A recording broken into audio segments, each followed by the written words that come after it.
Bueno, a continuación tenemos la tercera charla de la sesión de hoy.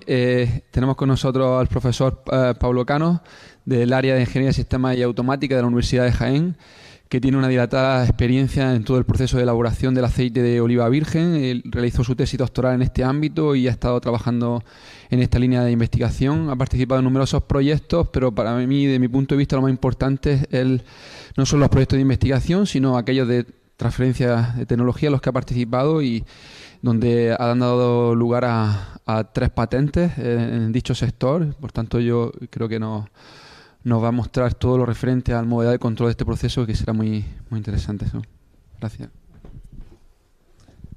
Bueno, lo primero, dar las gracias a los organizadores por invitarnos, ¿vale? Y bueno, lo que voy a hablar un poco es sobre eso, sobre modelado y control del proceso de elaboración de aceite de oliva virgen, ¿vale? La presentación va a estar estructurada, vamos a ver una pequeña introducción en la cual lo primero que voy a hacer es presentar al grupo al que pertenezco, ¿vale? Luego vamos a ver algunos datos de motivación económica, de la relevancia que tiene la producción de aceite de oliva en España y en el mundo. Vamos a ver una breve descripción del proceso de elaboración, ¿vale? Y luego la última slide de la presentación, de la parte de introducción, lo que vamos a ver es qué es lo que vamos a ver en el resto de la presentación, ¿vale? Que básicamente vamos a hablar en el punto 2 un poco de modelado, qué cosas particulares tiene el proceso de elaboración que hacen que haya que utilizar técnicas que no son muy habituales en la ingeniería de control para modelarlo, ¿vale? Vamos a ver cómo podemos determinar para un conjunto de aceitunas que nos llegan a la fábrica cuál puede ser el objetivo de elaboración óptimo que maximice el beneficio, teniendo en cuenta esa restricción de que ya están las aceitunas en la puerta, y qué valores de las variables de proceso son los que podríamos utilizar para realmente alcanzar ese objetivo de elaboración, ¿vale? Después vamos a ver cómo podemos incluir un poco de realimentación para, si con esas referencias que hemos puesto inicialmente realmente no alcanzamos el objetivo que queremos, cómo podemos actualizar esas para asegurarnos que efectivamente lo alcanzamos, ¿vale? Luego vamos a hablar un poco sobre la planificación de la producción, ¿vale? Porque una vez que las aceitunas están en la almazara, digamos que una decisión ya importante ya se ha tomado. Entonces, merece la pena plantearse el problema de decir qué podemos hacer para ver cómo podemos planificar la producción a lo largo de toda la campaña, qué es lo que podemos decir sobre eso, ¿vale? Y acabaremos con unas pequeñas conclusiones. Bueno, parece que no funciona. Vale, pues lo primero es presentar al grupo, ¿vale? El grupo fue creado, bueno, pertenezco a la Universidad de Jaén. El grupo fue creado por el doctor Juan Gómez Ortega en 2002, que el doctor Gómez es actualmente el rector de la Universidad de Jaén. Por tanto, actualmente el grupo está liderado por Javier Gámez. Somos 16 miembros y las líneas de investigación pues son básicamente... hemos trabajado en robótica, trabajamos también en visión por computador, y en relación a, digamos, el tema de la charla, trabajamos en 2 líneas distintas. Por un lado, la parte de control y modelado del proceso, que es sobre lo que vamos a hablar ahora, y también estamos trabajando en el desarrollo de sensores, ¿vale? Ya veréis que una de las ideas fundamentales de la charla es que es difícil medir las variables de interés del proceso, entonces muchas de las cosas que se podrían hacer no se puede porque no tenemos información en línea, y eso nos limita bastante. Entonces, una de las líneas de investigación que estamos llevando a cabo es intentar paliar esa falta, ¿vale? Y luego, con respecto al tema de transferencia, somos un grupo bastante activo, ¿vale? Se ha creado un spin-off recientemente, el año pasado, y lo que nos dedicamos fundamentalmente a eso, a temas de visión por computador para inspección de piezas, fundamentalmente, y también hacemos transferencia al sector de aceite de oliva. Vale, bueno, pues un poco de datos de producción, ¿vale? ¿Por qué nos planteamos trabajar en estos temas? Pues lo primero, porque somos la Universidad de Jaén y Jaén produce el 20% del aceite de oliva mundial.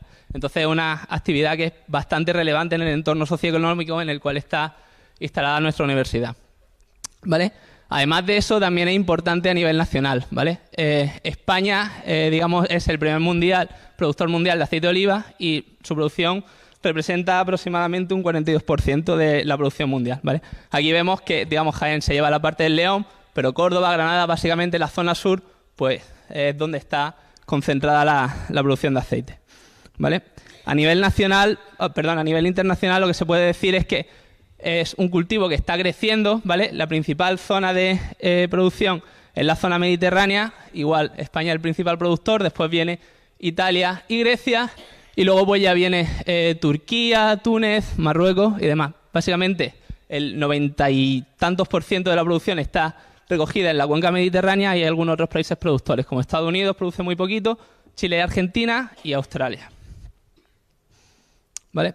Pues vamos a hablar un poco del proceso de elaboración. ¿Vale? Disculpa.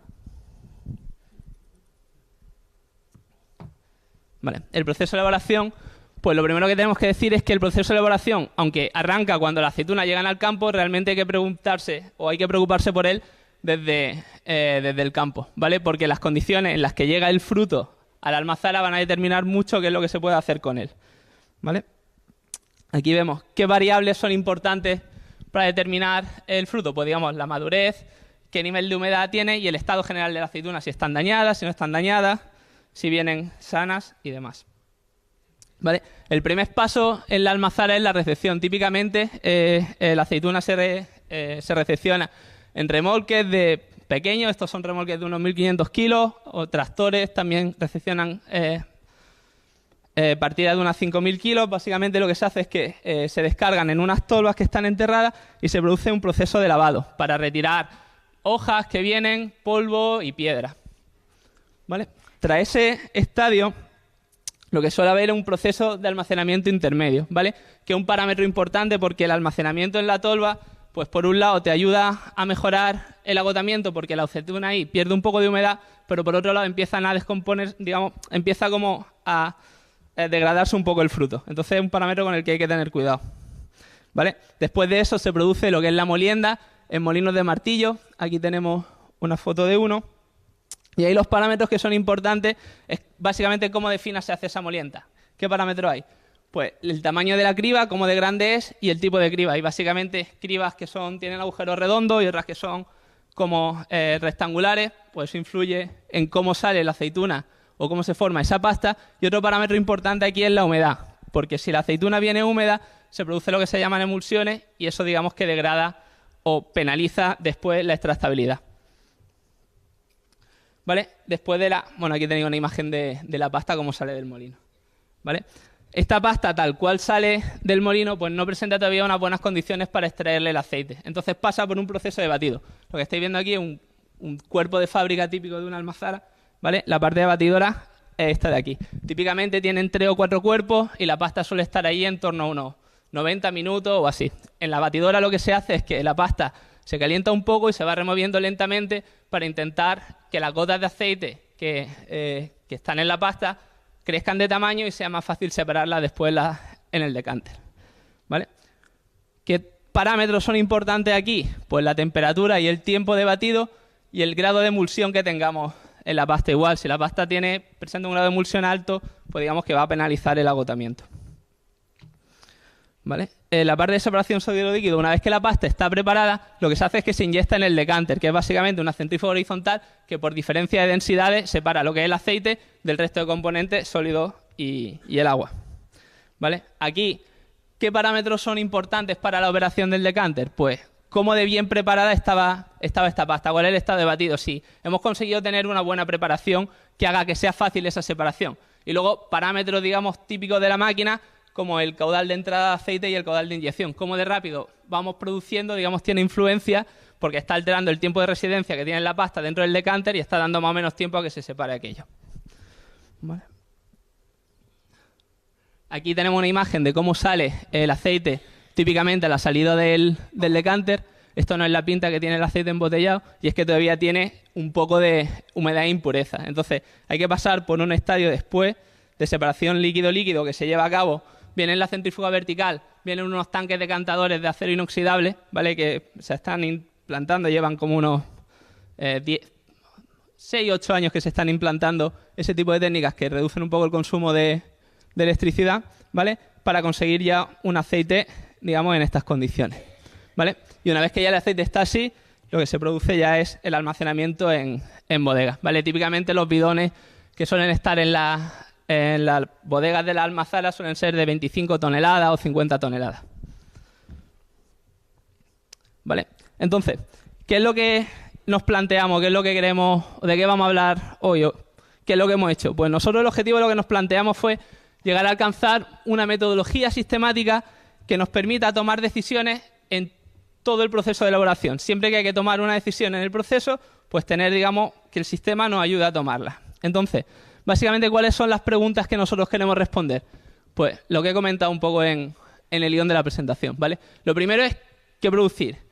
Típicamente para las almazaras, ellas no eligen cómo le llega la aceituna, sino que son los cosecheros los que llevan un producto en unas determinadas condiciones y son las almazaras las que tienen que decidir qué hacen con eso. Bueno, pues lo primero que tenemos que saber es, con las aceitunas que tenemos, qué sería lo óptimo producir, ¿vale? Después, una vez que sabemos qué es lo que queremos hacer, ¿cómo lo hacemos? ¿Qué parámetros de las variables del proceso que hemos estado comentando son los que tenemos que utilizar para efectivamente alcanzar ese valor? De nuevo, si no alcanzamos ese valor de referencia, ese objetivo que nosotros nos hemos marcado, ¿cómo actualizamos esas referencias? ¿Cómo incluimos realimentación en el proceso? Y finalmente, ¿cómo podemos planificar la producción para la campaña? Y ahora, ¿cuáles son las dificultades que nos encontramos a la hora de realizar control en la almazara? Pues la primera es que asegurar, por ejemplo, que la temperatura de la pasta, que es un parámetro importante porque tiene influencia tanto en el agotamiento como en el nivel de calidad, está a 29 grados, que es la referencia que nosotros le hemos marcado, digamos, es importante conseguir eso. Pero eso no nos va a garantizar que el aceite que nosotros vamos a elaborar va a tener las características que nosotros tenemos. Tenemos que cerrar un lazo de control por encima de lo que son las variables de bajo nivel de la planta. Y ahí es donde está la dificultad real del tema, y es que es difícil medir en línea esas variables que realmente nos interesan. La calidad y el agotamiento. El agotamiento se puede, digamos, hay sensores de infrarrojos que te dan una cierta idea, pero para el tema de la calidad actualmente no hay nada, ¿vale?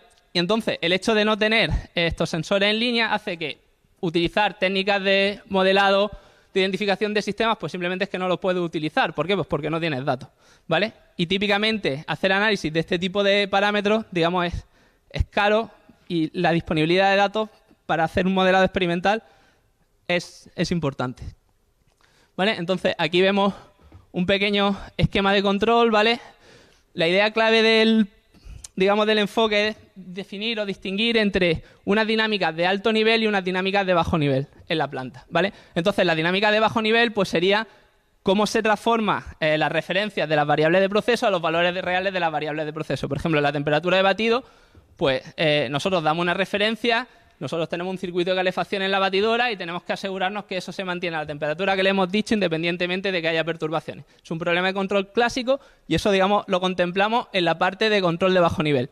Y ahora, la parte de alto nivel es la que nos relacionaría cómo son las propiedades del aceite que queremos elaborar o cómo son las propiedades del aceite elaborado en función de cómo son esas referencias que nosotros le hemos dicho al sistema que tiene que tener la temperatura, el tiempo y demás, ¿vale? Entonces, para hacer el modelado de esta dinámica de alto nivel, pues nosotros lo que utilizamos fue mapas borrosos cognitivos. Ahora hablaremos un poco más en detalle de esto. Básicamente una técnica de modelado borroso. Para definir el objetivo de elaboración y definir las referencias, digamos, la primera aproximación en lazo abierto, lo que hicimos fue definir un problema de optimización cuya solución pues, nos proporciona estos valores, ¿vale? Y para actualizar las referencias, lo que hicimos fue intentar aplicar un esquema de control run to run.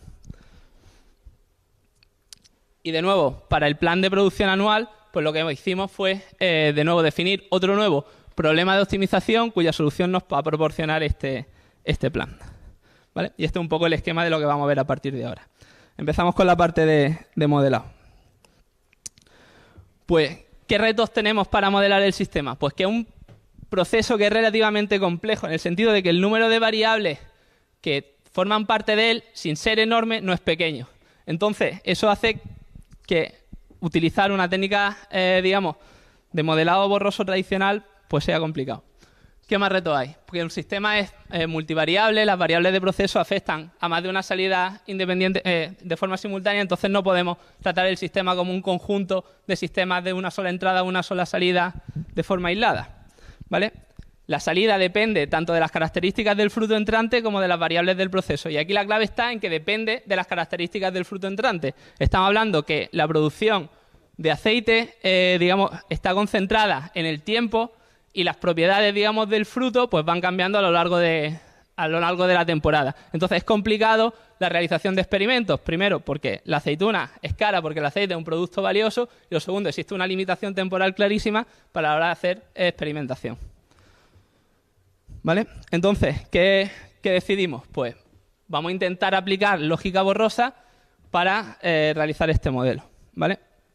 Entonces, nos volvemos a encontrar con el mismo problema de antes. No tenemos datos experimentales, o los datos experimentales son complicados. Entonces, utilizar modelos, digamos, basados en datos de modelado, pues, aunque ya, digamos, al pasar a modelos borrosos nos vamos a dejar de pretender tener modelos dinámicos y vamos a pasar a modelos estáticos, aún así, la falta de datos vuelve a ser un problema.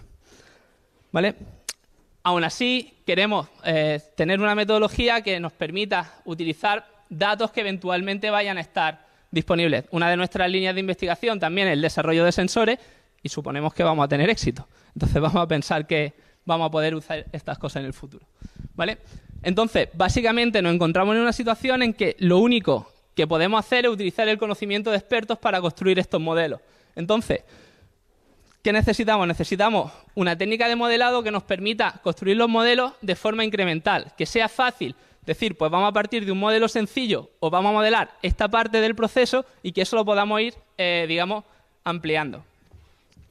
Y además, como queremos plantear problemas de optimización, queremos tener una estructura que no haga que luego sea imposible de resolver esos problemas, ¿vale? Tenemos que tener una estructura matemática que sea razonable, ¿vale? Entonces, la técnica que utilizamos fueron los mapas borrosos cognitivos. De forma muy breve, ¿vale? Básicamente, la técnica de modelado lo que consiste es un grafo, ¿vale? En el cual tenemos una serie de nodos y de arcos. Los nodos hacen referencia a las variables, ¿vale?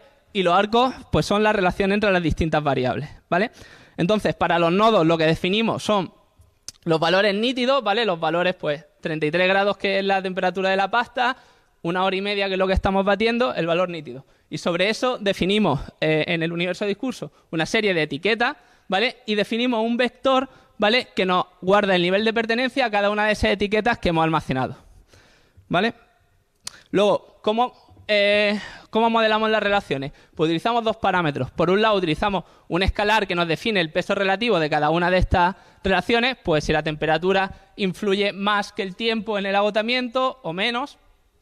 Y la matriz de relación, que lo que nos permite es codificar de alguna forma reglas típicas, if-then, pero de una forma compacta y sistemática, que nos permita tener que considerar todo el universo del discurso a la hora de definir las reglas, de forma que nos quede un sistema que sea completo, que considere todas las posibilidades que se pueden dar en el proceso, ¿vale? Y aquí, digamos, están los detalles de cómo calculamos. Básicamente, la idea aquí es que todas las operaciones son lineales, salvo el cálculo del impacto normalizado. Y esto va a tener, digamos, una influencia, porque al final el problema de optimización que tenemos es no convexo, que aunque, digamos, hemos intentado que sea fácil de resolver, digamos, por ahí tenemos todavía trabajo que hacer. ¿Vale? Entonces, ¿cómo construimos los modelos? Pues con un enfoque basado en conocimiento experto. ¿Vale? Lo primero que hicimos fue definir las variables, definir los tipos de relaciones que existen entre ellas y hacer un enfoque iterativo, en el sentido de crear un sistema prototipo, inspeccionarlo e irlo ajustando, ¿vale? Entonces, para definir las variables, lo que hicimos fue identificar las relevantes y definir las particiones del universo del discurso, ¿vale? Las relaciones, pues lo primero fue determinar si esta variable hace que la siguiente aumente o disminuya, ¿vale? Qué grado de peso relativa. Y fue importante tener en cuenta la existencia de no linealidad y saturaciones, ¿vale? Para eso, la estructura en matrices que utilizamos para codificar esta información, pues hace que sea sencillo tener en cuenta este tipo de cosas, ¿vale? Y esto es lo que he dicho antes. Básicamente, la idea de la construcción, como es realmente complicado hacer una validación de un sistema borroso sin datos, porque tienes que estar considerando escenarios, tiene que estar el experto inspeccionándolo, y no existen muchas herramientas que ayuden a hacer esto. Esto creo yo que es realmente un problema abierto. Se puede hacer mucho en esto porque no es fácil de hacer, ¿vale? ¿Cuáles son los roles de las variables de proceso? Hemos visto antes, de forma un poco breve, cuáles son las variables que afectan al proceso de elaboración. Pues vamos a ver un poco cuál es el rol de estas variables. Por un lado tenemos las propiedades del fruto de entrada, ¿vale? Que caracterizan, ¿vale?, al fruto. Básicamente la humedad, la madurez, el estado general, Luego, por otro lado, tenemos las variables tecnológicas, que son las variables que son las que define el maestro, ¿vale? Como, por ejemplo, la temperatura de batido, el tamaño de la criba. En el modelo tenemos también otra serie de variables auxiliares, que son variables que, no siendo directamente salidas del proceso, su valor no se puede elegir directamente, sino que dependen de otras variables agua arriba, como por ejemplo el estado de batido, el nivel de emulsión que tiene la pasta, la humedad de la pasta en la batidora y demás. Y finalmente tenemos las salidas. Básicamente, ¿qué es lo que a nosotros nos interesa del proceso? Pues básicamente nos interesan dos cosas. Por un lado, conseguir tanto aceite como podamos en el tema del agotamiento y por otro lado, que las características de ese aceite sean las que a nosotros nos gustan. El tema de calidad, nivel de frutado y existencia de defectos. ¿Vale?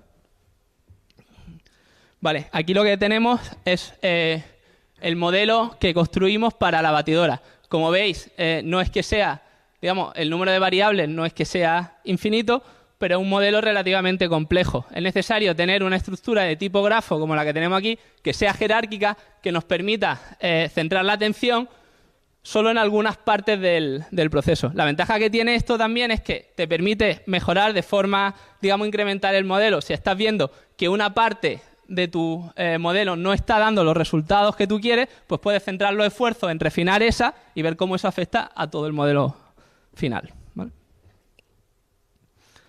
Vale, entonces, si se ve razonablemente, aquí tenemos, por ejemplo, un ejemplo de, digamos, de relación del sistema. Aquí lo que estamos viendo es cómo afecta la temperatura y el tiempo de batido a la preparación de la pasta, ¿vale? Supuesto que tenemos un cierto nivel de humedad y un cierto nivel de emulsiones, ¿vale?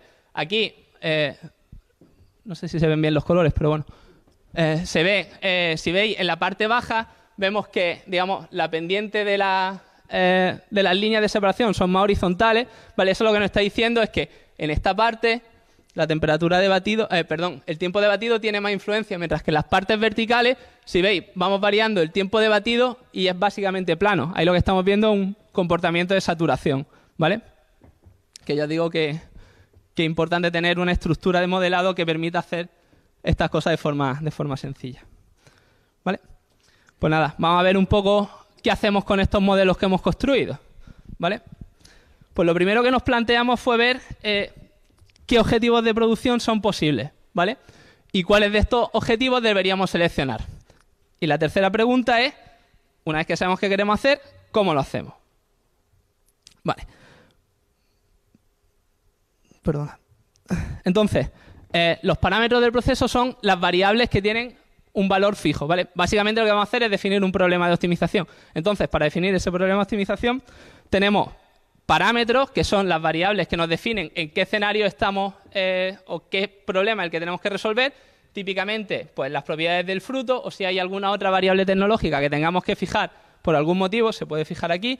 Tenemos las variables de decisión, que son las variables que nos proporciona la solución del problema de optimización y es parte de lo que nos está interesando, y las variables objetivo, que son las salidas del proceso, que estas son las que vamos a incluir en el vector de objetivo, ¿vale? ¿Qué características tiene este problema? Pues básicamente el proceso de elaboración es multiobjetivo. Tenemos distintas cosas que queremos conseguir y en principio pues todas pueden ser igual de interesantes, ¿vale? Pues para eso vamos a utilizar una optimización multiobjetivo, ¿vale? Entonces, existen relaciones de compromiso entre las distintas variables, entonces no queremos ver qué objetivos de producción son posibles, sino qué objetivos de decisión eficientes, en el sentido de Pareto, son posibles. Entonces, básicamente lo que nos planteamos es ver cuál es el frente de Pareto de alternativa. Si quiero ganar un poco de agotamiento, ¿cuánta calidad estoy perdiendo? Entonces, esto, digamos, un poco de los detalles de cómo lo hicimos. Básicamente definimos un vector con dos objetivos. Ya estábamos escalarizando un poco para agotar un poco la dimensión del problema. La primera función F1 lo que hace relación es a la calidad del aceite. Por un lado estamos ponderando el frutado frente a la existencia de defectos, ¿vale? Y el segundo objetivo sería la preparación de la pasta, que correlaciona con cuánto aceite vamos a ser capaces de generar, ¿vale? Y entonces básicamente el problema de optimización que teníamos que resolver es minimizar la función objetivo, ¿vale? Sujeto a esta función de aquí representa los modelos que hemos construido que modelan las restricciones propias del proceso, ¿vale? Y que los parámetros son los que hemos lo que hemos definido, ¿vale? Y aquí lo que estamos haciendo es resolver el problema para distintas ponderaciones de los dos objetivos F1 y F2, ¿vale? Con esto lo que podemos conseguir son frentes de Pareto. Aquí lo que hicimos fue simulamos distintas condiciones en las que puede aparecer la aceituna en noviembre, diciembre, en enero si te viene sana, en enero si está dañada, y ver cómo son, digamos, estos trade-offs o estas relaciones de compromiso, ¿vale? Entonces, por ejemplo, aquí lo que estamos viendo es que en noviembre los puntos azules, ¿vale? Pues si queremos un nivel de frutado muy alto, pues el valor de estado de batido va a ser bajo, mientras que si dejamos un poquito el estado de batido, digamos, perdón, el nivel de frutado lo relajamos, pues aumentamos sustancialmente el valor de estado de batido, ¿vale? Y así para distintos escenarios, ¿vale? Como veis, sobre todo en esta parte, vais viendo que el frente de Pareto se va desplazando hacia adentro. Eso lo que nos quiere decir es que, digamos, que las condiciones óptimas serían esto. Está todo más hacia afuera. Conforme va avanzando la campaña, digamos que vamos perdiendo capacidad de frutado sin que eso se refleje en un potencial mejora del estado de batido, ¿vale? Vale, ahora, una vez que tenemos el frente de Pareto, eso nos da cuáles son las alternativas que tenemos. Típicamente, cuando tú vas a producir aceite, pues produce un aceite. Entonces, ¿cómo elegimos el óptimo de todos esos puntos de Pareto? Pues la opción lógica, bueno, teniendo en cuenta que tenemos una planta, digamos, que tiene más variables manipuladas que salida. Entonces, tenemos un cierto grado de libertad para ajustar las variables de proceso. ¿Qué se puede hacer en ese caso? Pues, digamos, obviamente, minimizar costos, ¿vale? Pues entonces, generamos una función de costo que nos modela, pues, cuánto nos está costando producir cada uno de esos puntos del frente de Pareto. Si a eso lo unimos con una función que nos dice, perdón, en este caso estamos solo minimizando el costo, ¿vale? Y aquí lo que vemos son, digamos, estamos simulando con un parámetro omega, estamos variando el peso entre primar estado de batido y primar frutado. Y lo que estamos viendo aquí es cómo van cambiando los valores de referencia de las variables de proceso para conseguir cada uno de los objetivos, ¿vale? Aquí al inicio, que estamos primando el estado de batido, pues si os fijáis, tenemos valores altos de temperatura y tiempo de batido, y al final, cuando todo lo que nos interesa es primar el frutado, pues estamos viendo que esos valores caen sustancialmente. Y entonces, para elegir un único punto de Pareto, lo que hacemos es maximizar el beneficio. ¿Cómo? Pues definiendo una función que nos diga el precio en función de la calidad. Le restamos los costos y ese es el objetivo que maximizamos. Y nos podemos generar para cada uno de los, digamos, estados en los que podemos recibir el fruto, ¿vale? ¿Cuál sería el óptimo de elaboración en esas condiciones? Vale. La actualización de referencia. ¿Qué pasa? Que cómo de bien, digamos, o cómo de buenas son los valores de referencia que proporcionamos con la solución del problema de optimización anterior, depende básicamente de cómo de buenos sean nuestros modelos.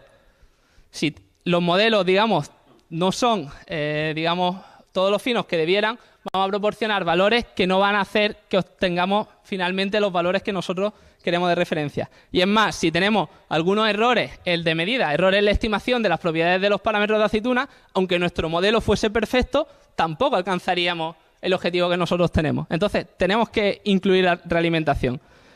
¿Qué pasa? Pues que no tenemos o es difícil disponer de sensores que sean capaces de medir en línea de forma fiable. ¿Qué supone eso?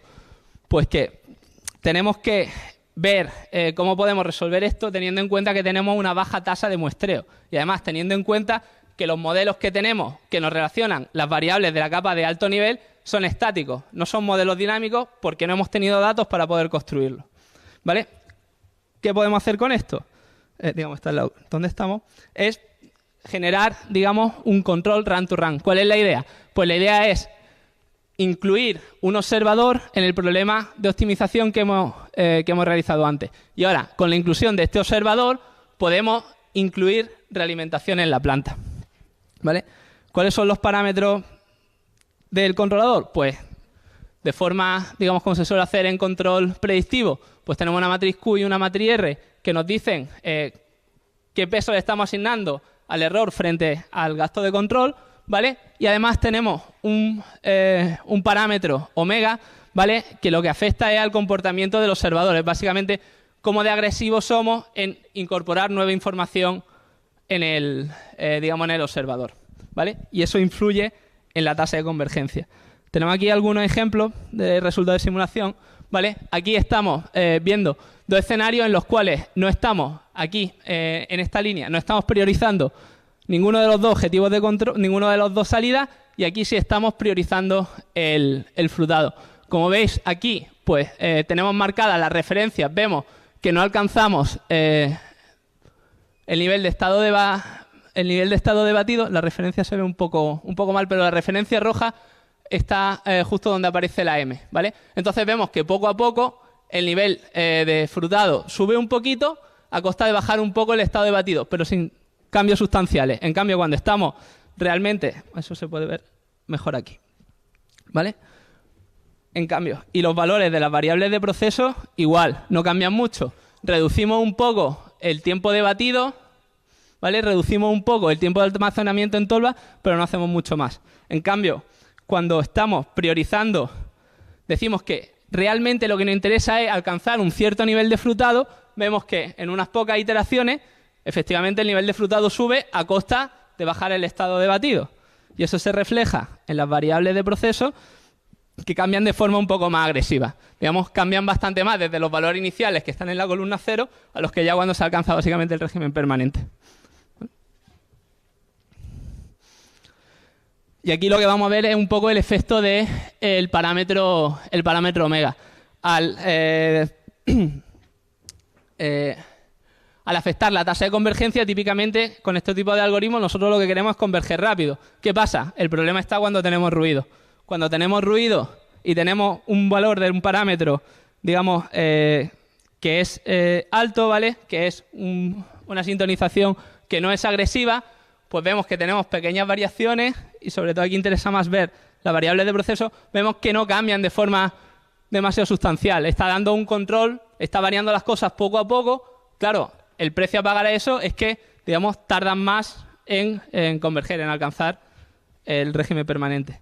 En cambio, si coge un parámetro o una tasa de refresco de los datos del observador más agresiva, pues lo que sucede es esto. Tenemos muchas oscilaciones en la salida y en los valores de proceso, pues cambios, digamos, muy bruscos. Digamos, este comportamiento no es deseable, ¿vale? Finalmente, la parte de la planificación anual. Vale, hasta ahora, como he comentado antes, hemos supuesto que ya el lote de aceituna lo tenemos ya en la planta. Pero eso es una limitación importante, porque las propiedades del fruto dependen del momento de recolección y eso nos define mucho qué es lo que vamos a poder hacer con él. Entonces, tiene sentido plantearnos qué cantidades y qué calidades de aceite nosotros tenemos que producir para maximizar el retorno económico de la actividad durante toda la campaña. ¿Vale? Estamos en esta parte del esquema. Entonces, ¿cómo lo hicimos? Pues definimos lo que llamamos productos. ¿Qué es un producto? Pues básicamente considerar cada una un nivel de calidad asociado a un medio de comercialización. La idea es, de esta forma, poder desacoplar lo que es el problema de producir óptimamente cada uno de esos productos en el sentido de cuáles son las variables de proceso óptimas para procesar o para producir ese producto, que es justo el problema que hemos estado viendo antes, con ahora decir, vale, ahora que sé que tengo estos márgenes para cada producto, ¿cuál de ellos son los que tengo que producir teniendo en cuenta las restricciones que aparecen? ¿Vale? Entonces, básicamente lo que hacemos es, de nuevo, plantear un problema de optimización en el que maximizamos básicamente el beneficio, ¿vale? ¿Sujeto a qué restricciones? Pues la primera restricción es de disponibilidad, en el sentido de que cuando arranca la campaña y la calidad del fruto es mayor, pues típicamente por la estructura del sector no hay tantos agricultores todavía dispuestos a llevar la aceituna a la almazara, porque típicamente los agotamientos son más bajos. También tenemos restricciones de composición de la aceituna. Nosotros queremos sacar más aceite, pero claro, el límite está en la cantidad de aceite que tiene la aceituna en campo. restricciones de proceso tanto en el sentido de capacidad, ¿vale? Tenemos la almazara con las condiciones que tiene y no podemos procesar más rápido. Y restricciones de comercialización, pues típicamente la forma de resolver esto, digamos, de forma un poco heurística es intentar producir del producto que sea más rentable lo máximo que pueda. Típicamente eso va a estar limitado por la parte de que si no puedes vender más de ese producto porque no tienes demanda, pues eso lo tienes que tener en cuenta en el problema de optimización para tener algo bien planteado, ¿vale? Y aquí, bueno, pues un poco los detalles de la notación, ¿vale? Entonces, aquí planteamos un problema en el cual, digamos, consideramos dos escenarios de evolución de la calidad de la aceituna. Uno en la cual la calidad, digamos, va cayendo de forma normal o como se espera, y otra en la que se produce un suceso que hace que drásticamente baje la calidad del fruto en campo, ¿vale? Y eso pues se refleja en los distintos planes de producción para cada uno de esos. Se me ha olvidado decir que también consideramos dos escenarios de diferencia de precio. Uno en los cuales la diferencia entre calidades es más amplia y otro en los cuales la diferencia entre calidades es más pequeña, ¿vale? Vemos que en una evolución normal con una alta diferencia en precio y baja, pues digamos la diferencia entre los planes de producción pues no son excesivos. Simplemente se mueve un poco la producción una semana hacia atrás. En cambio, cuando hay una incidencia de plaga, pues ya sí los planes óptimos pues son sustancialmente distintos unos de otros, ¿vale? Y las conclusiones. Pues la idea básica es que el proceso de elaboración se puede descomponer en dos capas. Una capa de alto nivel que nos relaciona las salidas que realmente nos importan del aceite con las variables, con las referencias de las variables tecnológicas, y otra capa de bajo nivel que, digamos, se encarga de la dinámica de tú le dices a la temperatura que sea 28 grados y efectivamente sea 28 a pesar de perturbaciones, ¿vale? Que asegurar que las variables de proceso, digamos que las temperaturas, los tiempos son los que tú efectivamente dices, no te garantiza que las propiedades de tu aceite, que es lo que a ti en realidad te interesa, tengan los valores que tienen. Es necesario meter control en esa capa superior y eso es que las referencias se tienen que ajustar considerando las relaciones de alto nivel, ¿vale? Entonces, ¿qué hemos visto? Pues a la pregunta, las distintas preguntas, pues ¿cómo son las relaciones? Pues eso lo hemos resuelto, digamos, modelando, utilizando mapas borrosos cognitivos, la técnica que nos pareció adecuada para el problema, ¿vale? Como la pregunta del objetivo de producción y a las variables de proceso, pues utilizando estos modelos planteamos un problema de optimización. Para incluir la realimentación a la toma de decisiones incluimos un controlador run to run, ¿vale? Y finalmente para planificar la producción durante la campaña lo hicimos de nuevo planteando un problema de optimización. Conclusiones, pues digamos, no es factible por el tamaño del sistema acometer un sistema que te dé las acciones de control directamente codificándolas como reglas if-then para cada posible escenario de elaboración que tienes. ¿Qué es lo que tienes que hacer? Eso no es viable porque son sencillamente demasiados. Entonces, lo que hicimos fue modelar lo que son las relaciones físicas entre los elementos de la planta y meter eso en un problema de optimización, ¿vale? Entonces, pues conseguimos realizar un modelo que es capaz de reproducir bastante bien las recomendaciones a los distintos escenarios que le presentamos que un experto en elaboración haría, ¿vale? Digamos, los detalles de esto son un poco, digamos, farragosos y no entramos aquí, pero el modelado este es estructuralmente equivalente a una red ANFIS. Entonces, eso básicamente es decir que es equivalente a una red neuronal, entonces se puede utilizar el algoritmo de backpropagation eventualmente para usar datos experimentales y ajustar los parámetros del proceso, ¿vale? ¿Qué nos queda por hacer? Pues que el problema de optimización que tenemos que resolver es no convexo. Entonces eso genera problemas de que nos quedamos a veces pillados en mínimos locales, ¿vale? Y si queremos utilizar un algoritmo de optimización global, pues demasiado lento. Digamos, pues parte de lo que estamos haciendo ahora es ver cómo podemos mejorar eso, ¿vale? Para el controlador run to run, con los modelos que estamos utilizando, pues tampoco hay de momento un análisis de la convergencia y robustez del mismo, ¿vale? Y una traba desde el punto de vista, digamos, operativo de implementación digamos, real de la metodología es que si no existen sensores en línea, son los operadores los que tienen que suministrar la información. Tienes que tener un operador entrenado y tiene que ser consistente en hacerlo. Digamos que eso limita de momento un poco la aplicación. ¿Qué es lo bueno? Pues lo bueno es que estamos trabajando también en que esto no sea así con la otra línea de desarrollo de sensores. ¿Vale? Y nada más. Esto es lo que les quería contar. Y nada.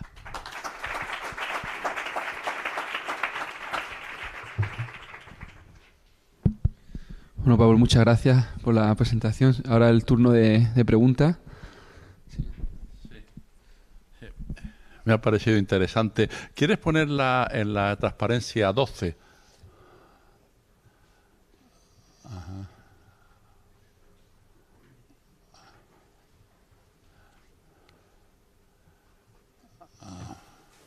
Esta. Sí. Esto a mí me recuerda, cuando lo he visto, pues los diagramas de causalidad de dinámica de sistema. Efectivamente, ahí tienes todo. Y entiendo que cuando tú pones una flecha que relaciona madurez con frutado, pues significa que hay una relación. Sería interesante establecer lo que aparece en esos diagramas de causalidad, son si las relaciones son positivas, negativas, porque en definitiva no me he dado cuenta de mirarlo, pero aquí seguro que aparece algún bucle, alguna cuestión. Es decir, si tienes esta estructura y puedes extraer parte de ella, podrías aplicar la metodología de dinámica de sistemas, que tampoco te requiere. Yo, con esto que has nombrado de los mapas, no tengo ni remota idea, pero me parece que nada más viendo esto, digo, pues eso podría ser. ¿Lo has considerado? Esa sería la primera pregunta. ¿Y en qué defectos tiene? La segunda es un poco insistir sobre algo que efectivamente has vuelto a insistir al final. Todo lo que has explicado, la limitación esencial que tiene, fundamental, es la falta de datos experimentales en línea porque no se tienen sensores. Es decir, al final la automática es la ciencia de la medida, de cierta manera. Luego, si no los tiene, ese debería de ser, desde el punto de vista de un grupo como el vuestro, lo que daría un salto importante desde el momento que tengas sensores en línea. Me alegra que hayas, porque yo hace tiempo le escuché una charla a Juan, efectivamente, no era tan técnica desde el punto de vista de la automática. Yo confieso que me he perdido en las partes finales, pues no la sigo porque no tiene esa parte. Pero ese es el punto crucial. Y lo que quisiera que me contestara era, porque sí que he tenido alguna experiencia, aquí hay compañeros que tienen mucha más experiencia que yo en temas de dinámica de sistema y que seguro que al ver este mapa lo habrán pensado. ¿Habéis pensado en hacer ese tipo de cosas, no? ¿O por qué no? De momento no. Y lo que comentabas con el tema de los grafos, digamos, de ciclos en el bucle, específicamente, digamos, no los consideramos porque, igual por lo que comentas tú, que eso, digamos, te generaría un transitorio hasta que llegas a alcanzar un régimen permanente. Eso te puede generar problemas y problemas de inestabilidad. Sí, sí. Pero yo te diría que si ahí hay un conocimiento profundo, en definitiva, porque cuando tú hablas de los mapas cognitivos, todo ese tipo de cuestiones, como hablar de una red neuronal, en cierta manera, es sustituir el conocimiento profundo del modelado del proceso, habría que modelarlo, por unas relaciones y ajustar cosas cuestionarias. Uno ya pierde conocimiento. Eso está ahí.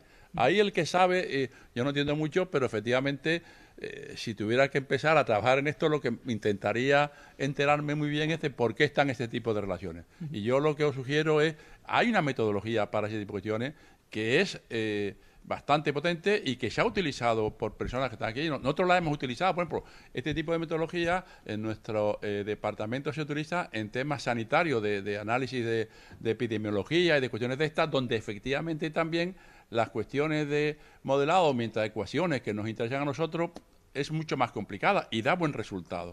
O sea, yo diría que eso lo podríais utilizar, nada más. Pues gracias, una sugerencia interesante, lo miraremos. Lo que quería comentar, bueno, un poco lo del tema de los ciclos, de nuevo simplemente hacer incidencia, que la parte de la idea del enfoque es básicamente solo modelar lo que son las relaciones físicas. Entonces, digamos, no hay ni un solo ciclo porque todo va en relaciones de causalidad, digamos, de agua abajo. ¿Vale? ¿Qué variable influye en la otra? Sí, bueno, me ha parecido muy interesante. Yo sé que conozco el trabajo que estáis haciendo y tu tesis y esto, y aparte de lo hecho, tenéis mucho por hacer. Por empezar con alguna pregunta, enlazando con lo de Sebastián, el tema de los sensores es fundamental, ¿no? Entonces se ha evolucionado mucho desde hace ya más de 15 años, cuando aparecieron los NIR y las microondas y tal. Digamos que los principios físicos de la medida están, lo difícil es medir en línea, ¿no? Entonces eso es muy complicado. Me ha sorprendido también, has hablado de medir el grado de emulsión de la pasta, que no sé si se mide, si ahora me puedes responder, pero bueno, en general mi comentario sería, las medidas de alguna forma están disponibles en laboratorio, ¿no? Y luego el experto, como has dicho, pues sabe cómo controlar ese proceso con medidas que a lo mejor pues son más de tipo pues organoléptico o visual, el color, ¿no? Ellos usan mucho el color, ¿no? Entonces, claro, así las cosas funcionan. Entonces hay medidas, ya digo, de laboratorio, cada hora o cada día, cosas más subjetivas como el color. ¿Cómo se puede integrar todo eso? ¿Si estáis trabajando en eso o en la tecnología de sensores o en ambas cosas? Aquí, con el tema de la tecnología de sensores, pues básicamente estamos trabajando con visión por computador. Estuvimos intentando ver un poco cómo se puede hacer un sensor de nivel de emulsiones o de estado de batido usando visión por computador en la batidora. Eso, digamos que hicimos una aportación a Congreso, de momento eso está parado.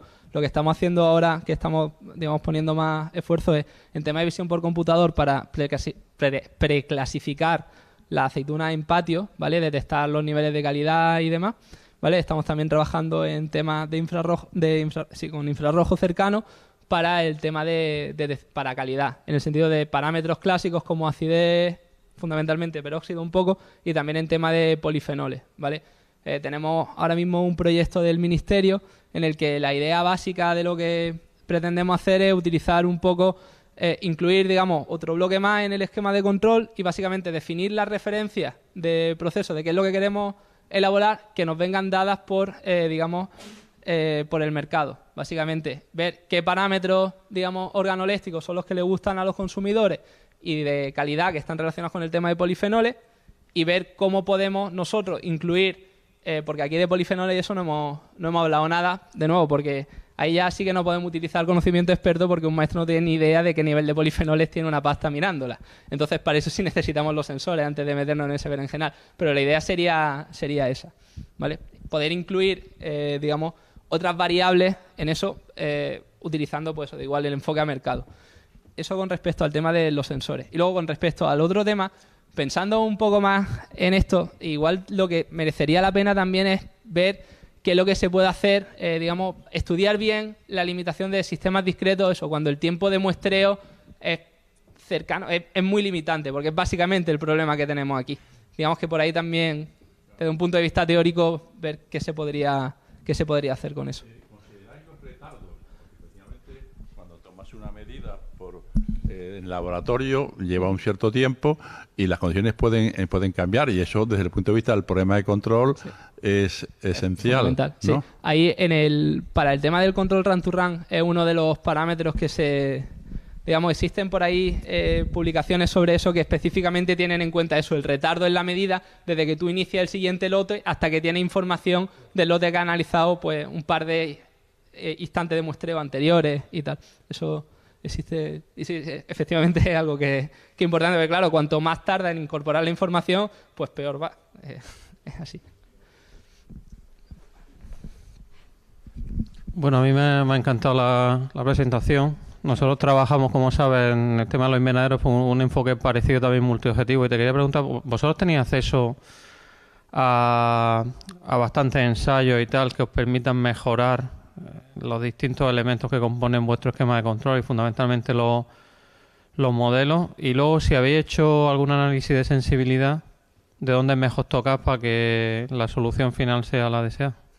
Bueno, con respecto al tema de los datos experimentales, igual. El gran problema que tenemos aquí es que no hay, digamos que estamos trabajando todavía en el desarrollo de sensores. Digamos, los esfuerzos grandes de los proyectos, hemos tenido también trabajando en 2 proyectos CEDETI, igual, y la parte del león del esfuerzo al final se va en intentar poner sensores... Sí, pero ¿no habéis hecho alguna experiencia que un experto pueda decir, oye, pues esto tiene mejor pinta o peor? Eso sí, claro. Si no, no tendría la tesis. Eso fue justo lo que hicimos para validar un poco los modelos. Estuvimos en contacto con la gente de Westfalia, ¿vale? Que es un fabricante de GEA Westfalia. Hay 4 fabricantes grandes de maquinaria de almazara, ¿vale? Y ellos son quizás los que tienen quizás más cuota de mercado.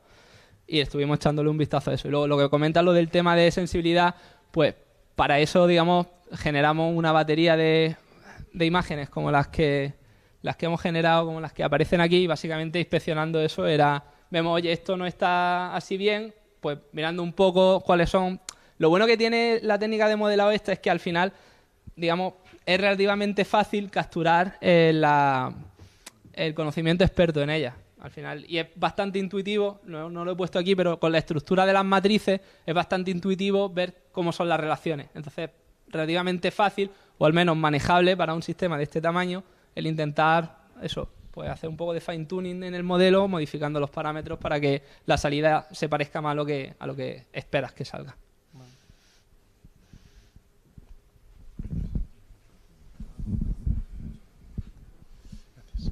¿Qué tal? ¿Tenéis conocimiento de que se usen sensores hiperespectrales para el campo de...? Hombre, el salto cualitativo económico es bestial, eso hay que reconocerlo.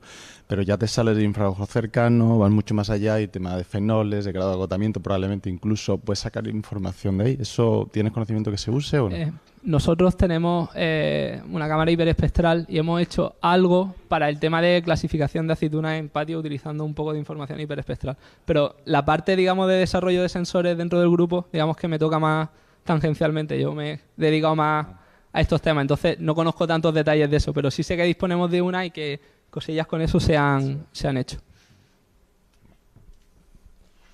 Pero en la industria seguro que no. No hay nada implementado. ¿Alguna otra pregunta? Bueno, pues igualmente del comité local nos gustaría hacerte entrega de un obsequio. Gracias.